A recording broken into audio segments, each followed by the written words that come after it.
I just finished chapter 8, and what a roller coaster that was. So, Moash killed Rashon, which, listen, okay, listen, I don't want to make anybody mad, but I also have to be honest. First time, Moash showed up and he's like, oh, hey, Kaladin, killed Rashon. I was like, damn, this dude is cleaning up. Good for him. That was my initial, all right? Stay seated. And I was down with that because, you know what? Rashon is directly 100% responsible for Tien's death and his grandparents. Now listen, if anyone was responsible for the death of my little brother or my parents, I'm going scorched earth. I just am. I'm sorry. Something like that, I can't get over it. I just can't. Now, I understand you're like, oh, but he's better. He's trying to help people. I'll be completely honest with you. If somebody was responsible for killing my little brother, I don't give a shit if they became a humanitarian. The bill is up. Maybe I'm secretly a skybreaker at heart. I don't know, but it's on sight, dude. So, at first, yes, I was like, good job, Moash. But then the whiplash came, and I've had some people ask me, like, is there anything that Moash could do to, make me... I wouldn't even say I like him. I just respect the moves. But somebody asked me, like, what would it take for you to turn on Dalinar? And my response was, like, if he hurts Dalinar, if he goes after Dalinar, we got some problems. But Moash trying to convince Kaladin to kill himself, that's too far. That's too far. I don't care how metal you are, dude. That's too far. Did not like that at all.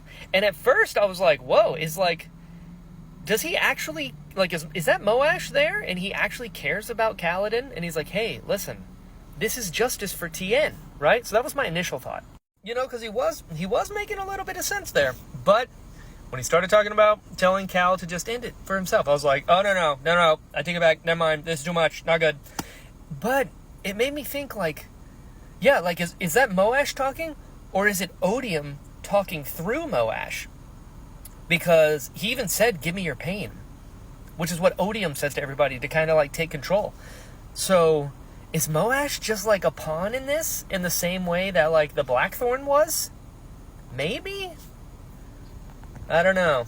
And then we got, while he's saying all these things and he just, like, surrenders. He's like, yeah, take me in. What are you going to do?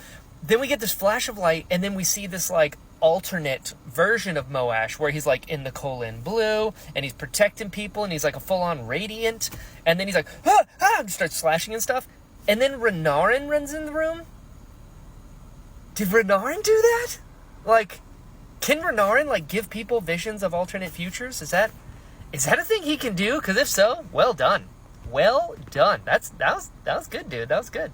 But I am very, very interested to see where things go with him. Because, I mean, I feel like he's being used. Like, he's like the perfect tool for Odium. In the same way that Dalinar would have been the perfect tool. But Moash really went into it. So, yeah, what are we doing here? Very interested. Also, Shallan, she, found some Shin clues. Was like, the wine was a Shinovar wine that tastes terrible, and then I found a map that was Shinovar. So I guess Shallan might be going to Shinovar.